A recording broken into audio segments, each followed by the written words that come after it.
Bismillahirrahmanirrahim. Assalamualaikum warahmatullahi wabarakatuh.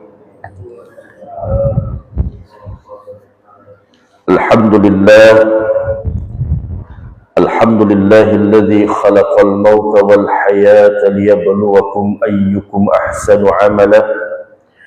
Li'anna al-mauta 'ibratun wa mau'izatun liulil nuha. Asyhadu an la ilaha illallah wa asyhadu anna Muhammadar Rasulullah. Allahumma shalli ala sayyidina Muhammad wa ala ali sayyidina Muhammad. Faya ayyuhal khadirun usikum wa nafsi bittaqallah wa ahussukum ala ta'atillahi wa ta'atir rasulih la'allakum tuflihun. Hadratul kiram wal muktaramin, para alim, para ulama, segenap jamaah salat subuh rahimani rahimakumullah. Alhamdulillah, syukur nikmat kita pada Allah pada kesempatan pagi yang penuh dengan barakah ini. Kita masih diberikan nikmat yang luar biasa oleh Allah Subhanahu wa taala, iman dan Islam yang masih melekat di dalam hati kita, dengan iman yang kemudian mengantarkan kita hadir ke masjid ini untuk sama-sama menghambakan diri kepada Allah Subhanahu wa taala, sama-sama mengharap ridho dari Allah Subhanahu wa taala, melaksanakan kewajiban kita sebagai seorang muslim, yang mana pada hakikatnya kewajiban itu merupakan kebutuhan bagi diri kita. Mudah-mudahan hadirnya kita, setiap langkah kaki kita, ayunan tangan kita tercatat pahala oleh Allah Subhanahu wa taala, yang kemudian karena dengan keikhlasan diri kita hadir ke majelis ini untuk sama-sama menunaikan salat subuh berjamaah, diangkat oleh Allah sebagai salah satu amalan yang terbaik di sisi Allah Subhanahu wa taala. Salawat beriring salam tak lupa kita aturkan kepada junjungan alam habibana wa nabiyana Muhammad sallallahu alaihi wasallam biqaulina Allahumma shalli ala sayyidina Muhammad wa ala ali sayyidina Muhammad. Mudah-mudahan kita yang hadir pada kesempatan subuh hari ini menjadi salah satu golongan umat yang kelak mendapatkan syafaatul kubra dari baginda Nabi Muhammad sallallahu alaihi wasallam. Bapak Ibu jamaah salat subuh rahimani rahimakumullah. Hari ini kembali kita mengkaji. Mudah-mudahan apa yang kita kaji pada pagi hari ini dapat kita aplikasikan dalam kehidupan sehari-hari, dapat membekas dan melekat di dalam diri kita, yang kemudian menjadikan kita manusia, menjadikan kita umat yang lebih baik lagi, lebih dekat dengan Allah Subhanahu wa taala, lebih baik dalam ibadah kita. A'udzubillahi minasyaitonir rajim. Bismillahirrahmanirrahim. Dalam kitab Al-Hikam Al-Imam Ibnu Athaillah As-Sakandari, kata beliau, min alamatil i'timadi ala amal nuqsanu rija inda wujudiz zalal, bahwa setengah dari tanda bersandarnya diri pada kekuatan amal, berkurangnya pengharapan ketika terjadi suatu kesalahan. Bahwa amal itu adalah setiap apa perbuatan kita, apakah itu perbuatan secara jasmani ataupun hati, apakah itu perbuatan yang kemudian mendatangkan pahala bagi kita, ataukah perbuatan yang kemudian mendatangkan dosa bagi kita. Itu adalah amal, perbuatan yang kemudian semua itu akan kita pertanggungjawabkan di hadapan Allah Subhanahu wa Ta'ala. Kalau baik yang kita kerjakan, maka baik yang akan kita dapatkan. Kalau buruk yang kita kerjakan, maka keburukan pula yang akan kita dapatkan. Sebesar apapun, sekecil apapun kesalahan yang kita perbuat akan diperhitungkan di hadapan Allah Subhanahu wa Ta'ala. Pun begitu sebaliknya, sekecil apapun kebaikan yang kita perbuat akan diperhitungkan sesuai apa yang kita lakukan di hadapan Allah Subhanahu wa Ta'ala. Faman ya'mal mithqala dzarratin khairan yarah wa may ya'mal mithqala dzarratin syarran yarah. Dan kemudian amal itu Bapak Ibu terbagi menjadi 3. Yang pertama amalan syariat, yang kedua amalan tarekat, yang ketiga amalan hakikat. Amal syariat itu untuk kita membersihkan jasmani kita.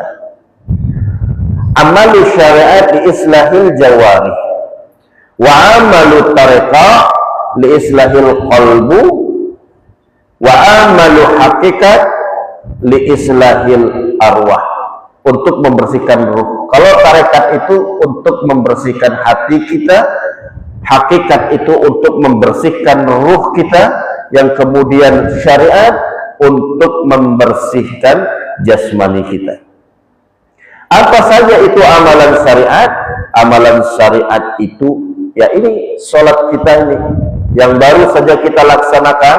Sholat 5 waktu kita ini adalah amalan syariat. Puasa kita mungkin itu amalan syariat. Sedekah kita yang kemudian amalan mampu dilihat oleh orang, ibadah yang kemudian mampu dilihat oleh orang lain, itu adalah amalan syariat yang sifatnya untuk membersihkan jasmani kita, yang mungkin selama ini mata kita memandang yang tidak sepantasnya untuk kita pandang, telinga kita mendengarkan yang tidak sepantasnya untuk kita dengar, kaki kita melangkah yang tidak pada tempatnya, yang seharusnya kaki ini kita gunakan melangkah ke tempat-tempat ibadah, ke majelis-majelis ilmu, mungkin kita melangkah ke tempat-tempat yang dilarang oleh Allah Subhanahu wa Ta'ala, yang kemudian dengan ibadah syariat inilah kita membersihkannya. Bagaimana? Pintu untuk itu adalah taubat. Adalah taubat. Kullu ibni Adam khata'un wa khairu khata'inat tawabin. Memang kita ini anak cucu Adam itu adalah tempatnya melakukan salah dan dosa.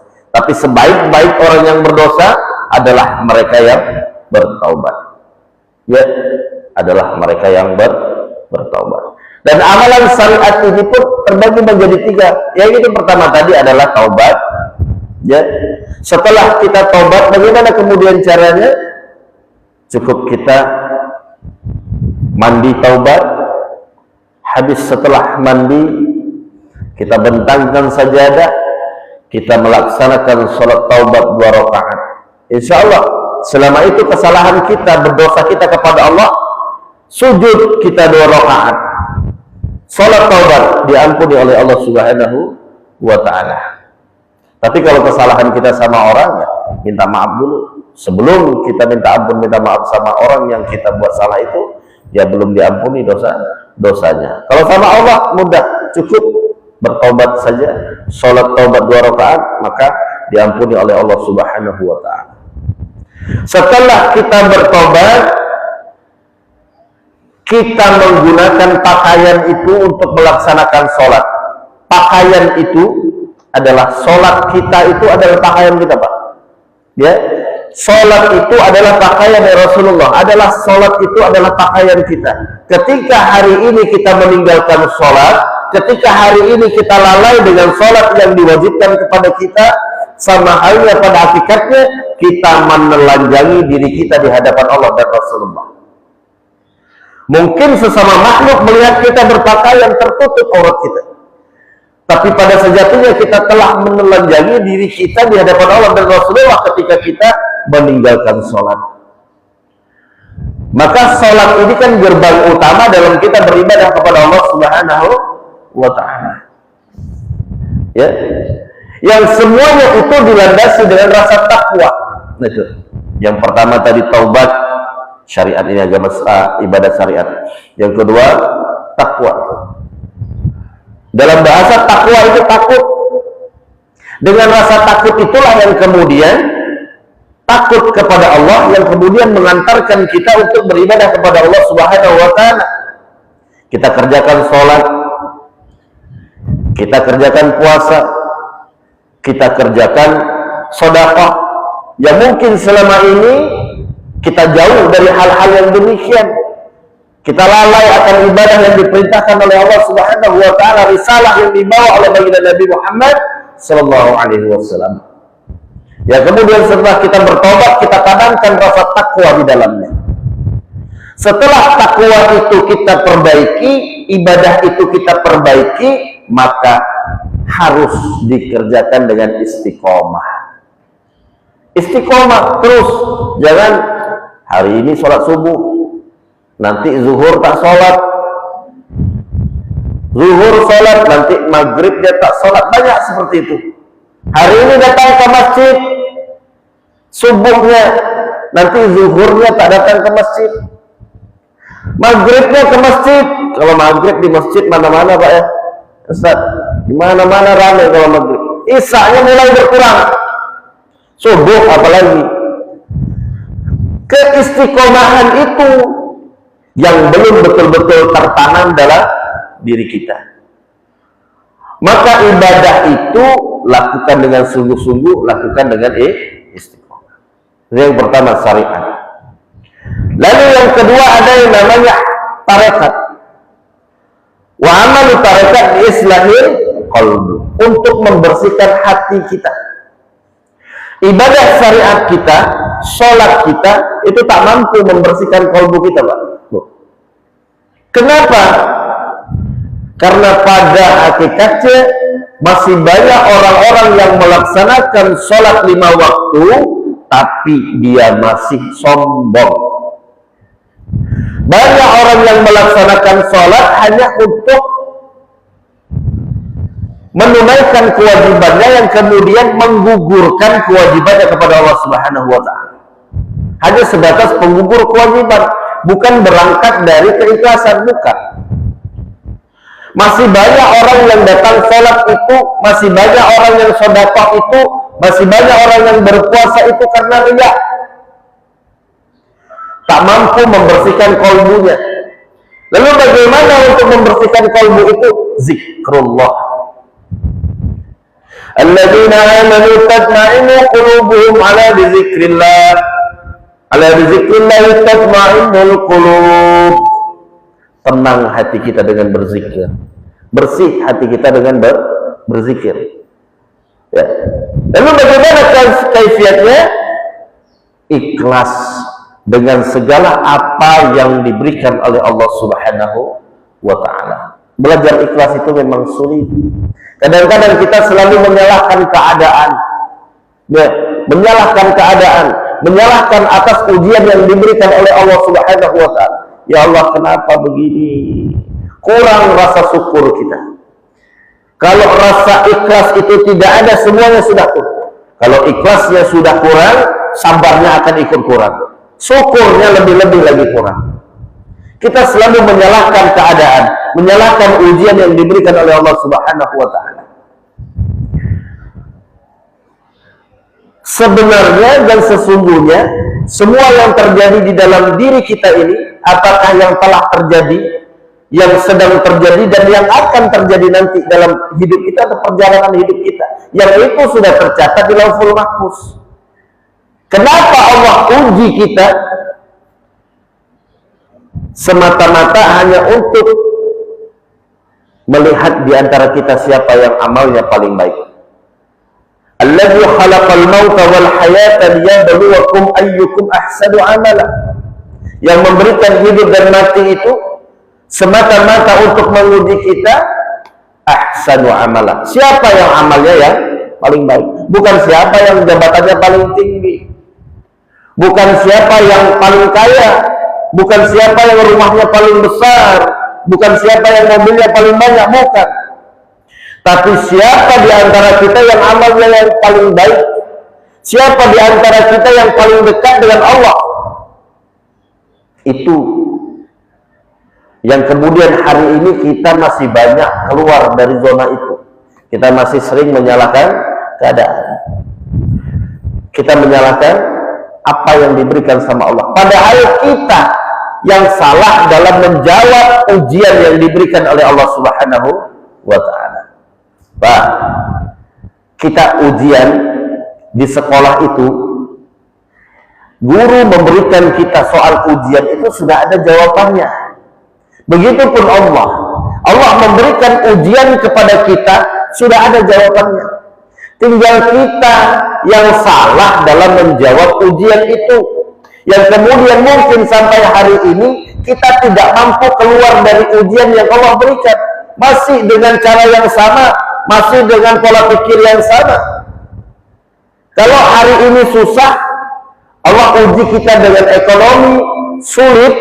Kalau bulan depan, tahun depan masih sama, berarti kita salah dalam menjawab ujian itu. Ujian itu tak salah, kita yang salah dalam menjawab ujian. Cari jawaban yang lain. Tapi pada dasarnya adalah ikhlas. Ketika kita ikhlas, insya Allah, ketika kita bersyukur, akan Allah tambah nikmat itu. Ya. Setelah ikhlas apa lagi? Siddiq, jujur dalam kita beribadah kepada Allah Subhanahu wa Ta'ala. Hari ini kita beribadah itu dengan nafsu, bukan dengan rasa. Makanya ketika kita beribadah dengan nafsu, semuanya akan menjadi terburu-buru. Udahlah, yang penting sholat, yang penting sudah sholat subuh, yang penting sudah sholat zuhur. Apalagi kalau sholat sendiri, ya, yang penting sholat aja, laju sholat, tuk, selesai, salam, habis salam pulang. Kalau jamaah masih mending yang ngikutin imam. Kita masih ibadah tidak jujur, ibadah kita kepada Allah. Kita menghadap Allah, usalli fardhu subhi raka'ataini mustaqbilal qiblati, adaan ma'muman, adaan imaman lillahi ta'ala. Allahu Akbar, Allah Maha Besar. Tapi pada praktiknya kita merasa lebih besar dari Allah, kita merasa lebih hebat, kita merasa hadir kita dari rumah ke masjid ini melaksanakan sholat subuh ini karena kita ini sehat, karena kita ini taat, karena kita ini mampu. Padahal taatnya kita, sehatnya kita, bahkan kemampuan kita hari ini itu semata-mata af'alnya Allah. Tanpa hidayah, tanpa af'alnya Allah, tak mungkin kita bisa sampai ke masjid ini. Kalau sehat ukurannya, banyak di luar sana yang lebih sehat. Kalau gagah ukurannya, banyak di luar sana yang gagah-gagah, tapi tak mampu ia langkahkan kakinya hadir ke masjid. Ya, alhamdulillah kita termasuk orang-orang yang dipilih oleh Allah untuk melaksanakan sholat berjamaah ke masjid. Luar biasa. Jujur. Bahkan ketika kita sholat Allahu Akbar, kita tidak tahu siapa yang kita sembah. Kita hanya menyembah nama, kita hanya mengenal nama alif lam lam ha, tapi kita tidak tahu di mana Allah, siapa Allah. Yang kemudian itu perlu kita pelajari. Makanya ibadah itu antara syariat, tarekat, hakikat itu tak bisa terpisah, Pak. Tak bisa terpisah. Ya, tak bisa terpisah. Ketika kita hanya beribadah di atas syariat, maka ibadah kita akan begitu-begitu saja. Akan begitu-begitu saja. Tak akan mampu kita merasakan nikmatnya sholat, itu tak mampu. Tak akan mampu kita merasakan nikmatnya puasa, itu tak akan mampu. Karena kita masih di atas landasan syariat yang kemudian itu mungkin sholat kita masih ingin dilihat orang lain. Mungkin sholat kita karena keterpaksaan, ada orang tua di rumah, ada mertua datang dari kampung, ke masjid lah datang sholat. Ya, ya ayyuhalladzina amanu udkhulu fis-silmi kafah, kata Allah. Hei orang-orang yang beriman, masuklah engkau ke dalam Islam secara kafah, secara menyeluruh, semua pelajari. Jangan hanya masuk dengan satu pintu, yang kemudian dia tidak melihat yang sebelah sini, dia tidak melihat yang sebelah belakang. Banyak. Islam ini luas. Memandang Islam itu tidak bisa dengan satu sudut pandang. Jadi tarekat tadi, yang pertama ikhlas, yang kedua jujur dalam kita beribadah kepada Allah. Kadang-kadang kita ini tidak jujur, tidak sabar juga. Ketika kita sholat, kita masih memikirkan urusan dunia. Padahal jelas dalam Al-Quran kata Allah, wa'mur ahlaka bis-sholat wastabir 'alaiha. Ajak, perintahkan keluargamu untuk melaksanakan sholat, wastabir 'alaiha, sabar dalam melaksanakannya. Sabar. La nas'aluka rizqa, kami tidak minta rezeki dari kalian, kata Allah. Nahnu narzuquka, kami yang akan memberikan rezeki kepada kalian. Makanya ketika kita berpikir bahwa rezeki yang kita dapatkan itu dari hasil kerja keras kita, akhirnya sholat kita ketika kita laksanakan yang akan terjadi adalah buru-buru, cepat-cepat ingin selesai. Karena ingin melanjutkan pekerjaan yang kemudian khawatir terlambat akan mendapatkan kerugian. Padahal semuanya sudah dijamin oleh Allah. Nahnu narzuquka, kata Allah. Kami yang akan memberikan rezeki sama kalian. Jangan khawatir. Jangan khawatir. Semuanya sudah dijanjikan. Yang perlu kita khawatirkan adalah kehidupan akhirat kita ini bagaimana. Kalau untuk dunia semuanya sudah dijamin oleh Allah. Sudah dijamin. Yang kita khawatirkan ketika kita masuk gerbang kematian, apa yang kemudian hendak kita pertanggungjawabkan kalau amal kita masih begini-begini saja. Ya, kita mau mengharapkan sholat kita seberapa hebat sholat kita.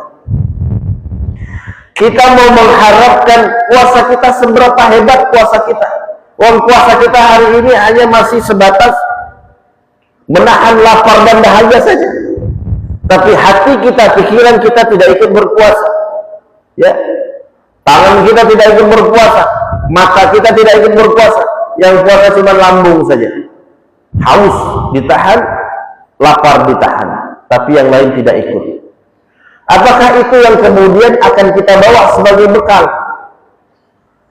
Kedodoran kita, Pak. Karena perjalanan itu sangat jauh. Ya, tapi mudah-mudahan dengan istiqomah kita hadir ke majelis-majelis ilmu, itu yang kemudian mendatangkan ridha Allah, yang kemudian menjadi sebab masuknya kita ke dalam surganya Allah. Hari ini kalau kita datang, Pak, untuk kita paham dengan ilmu itu sudah berat. Ya. Sudah berat kalau dipikir secara logika, sudah berat.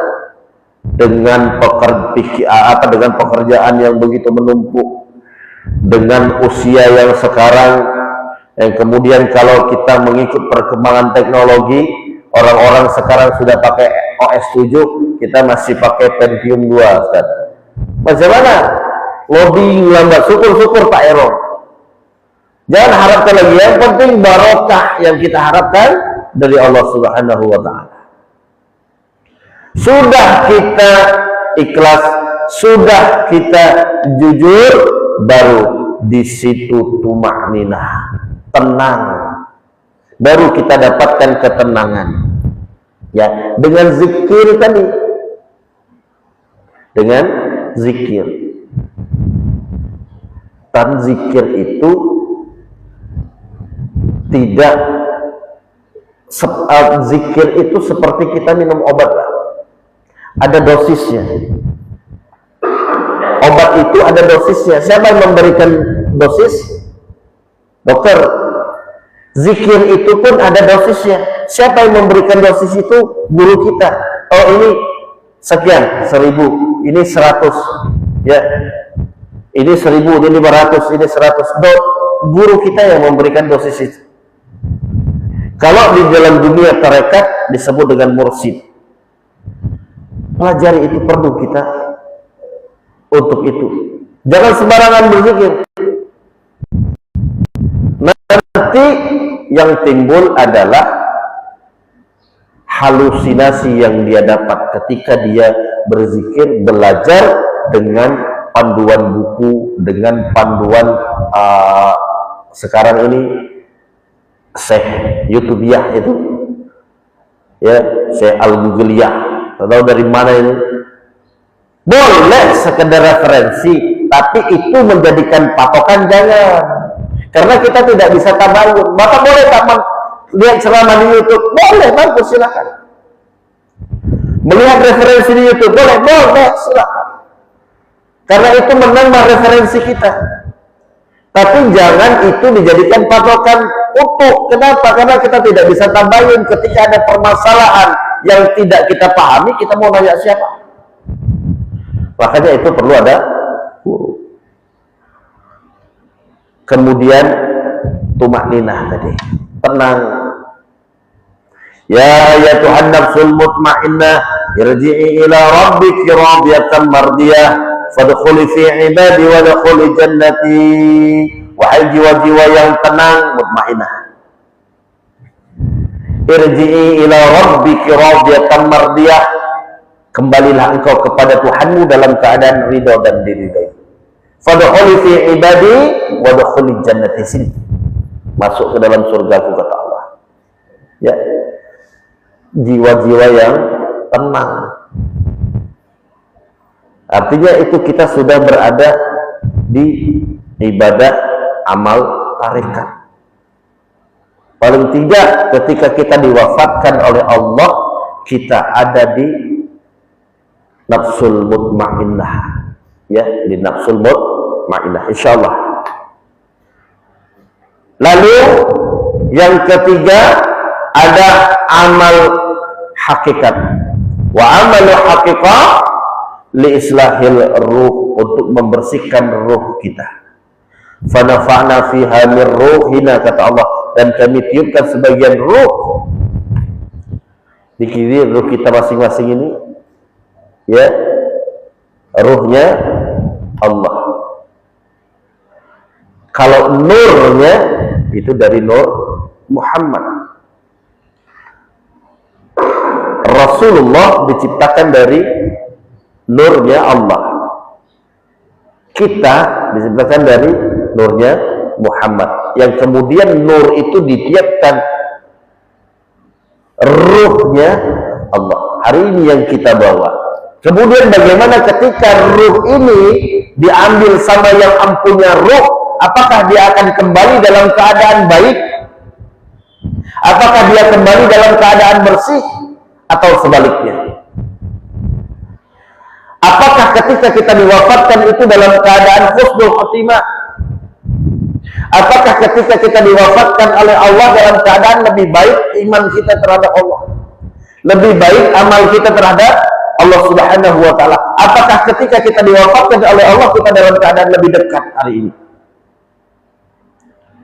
Bersihkan ruh kita, ya. Kalau ruh itu sudah bersih, maka akan timbul muraqabah, ya, muraqabah. Muraqabah ini ketika kita beribadah, kita mampu merasakan hadir kita, seolah-olah kita itu diperhatikan oleh Allah. Kita mampu merasa kita itu diperhatikan oleh Allah, dilihat oleh Allah. Itu muraqabah. yang kemudian dengan muraqabah itu meningkat kualitas ibadah kita, meningkat kualitas sholat kita. Setelah muraqabah ada yang namanya musyahadah. Musyahadah itu ketika kita sholat, kita mampu merasakan seolah-olah kita mampu merasakan hadirnya Allah di dalam sholat kita. Seolah-olah ada Allah di depan kita, kita mampu merasakan itu. Kalau sekarang kan tidak, kita sholat, Allahu Akbar, mungkin ada yang pejamkan mata, ya, meskipun memejamkan mata itu makruh di dalam sholat, tapi tidak salah kalau makruh itu untuk mendapatkan yang lebih baik. Artinya mungkin ketika kita sholat buka mata terbuka, pikiran kita kemana-mana, tak mampu untuk fokus, tak mampu untuk khusyuk. Tapi ketika kita tutup mata kita, kita mendapatkan kekhusyukan di dalamnya, ya sudah, pejamkan saja mata, tidak apa-apa. Ya, khusyuk itu kan memang tidak ada di dalam rukun sholat. Ada apa? Tidak ada di dalam rukun sholat khusyuk. Kalau ada rukun sholat, khusyuk itu rukun sholat, nah tak sah Pak sholat kita Pak. Tapi Allah tetap perintahkan kita untuk khusyuk di dalam sholat, agar kita menjadi orang-orang yang beruntung. Surah Al-Mu'minun itu ayat yang pertama, beruntunglah orang-orang mukmin. Siapa orang-orang yang beruntung itu? Orang-orang yang melaksanakan sholat dengan khusyuk, ya, dengan khusyuk. Yang tahu khusyuk sholat kita hanya kita dan Allah. Siapa yang khusyuk itu? Apakah takbirnya paling tinggi? Bukan. Apakah jubahnya yang paling tebal? Bukan. Hanya kita dan Allah. Khusyuk itu kan di hati, bukan di lisan, bukan di pikiran, tapi di hati. Ketika kita sudah musyahadah itu, baru namanya ma'rifatullah, baru kita menjadi orang yang ihsan. Itu yang dikatakan oleh Rasulullah ketika Jibril bertanya, ya Rasulullah, huwa ihsan. Ihsan itu ketika dia sholat, ketika dia beribadah, dia merasakan hadirnya Allah. Dia merasakan seolah-olah hadir Allah di hadapannya. Ketika ia tak mampu merasakan itu, dia mampu merasakan bahwa setiap apa yang ia perbuat, dia diperhatikan oleh Allah Subhanahu wa Ta'ala. Hari ini ketika kita keluar dari masjid, kita tak merasa kita sedang diperhatikan oleh Allah. Bahkan kita sedang di masjid, sedang sholat, kita tidak merasa sedang diperhatikan oleh Allah Subhanahu wa Ta'ala. Bagaimana kemudian ibadah kita mau mendapatkan keistimewaan di hadapan Allah Subhanahu wa Ta'ala? Tapi meskipun demikian, tetap saja sholat, tetap saja beribadah. Mudah-mudahan Allah buka pikiran kita, Allah buka hati kita untuk terus mencari, berupaya bagaimana kemudian mendapatkan kualitas ibadah yang lebih baik lagi. Ya, mudah-mudahan kita menjadi salah satu golongan umat yang terbaik di hadapan Allah Subhanahu wa Ta'ala. Harapan besar seorang muslim kelak di akhir hayat kita diwafatkan dalam keadaan baik, dalam keadaan husnul khotimah, yang kemudian ibadah-ibadah kita ini, keikhlasan-keikhlasan kita ini, tentunya istiqomah yang kita tanamkan diri kita menjadi asbab dimudahkannya urusan kita oleh Allah. Urusan dunia kita, lebih-lebih lagi urusan akhirat kita. Wallahu a'lam bishawab. Assalamualaikum warahmatullahi wabarakatuh.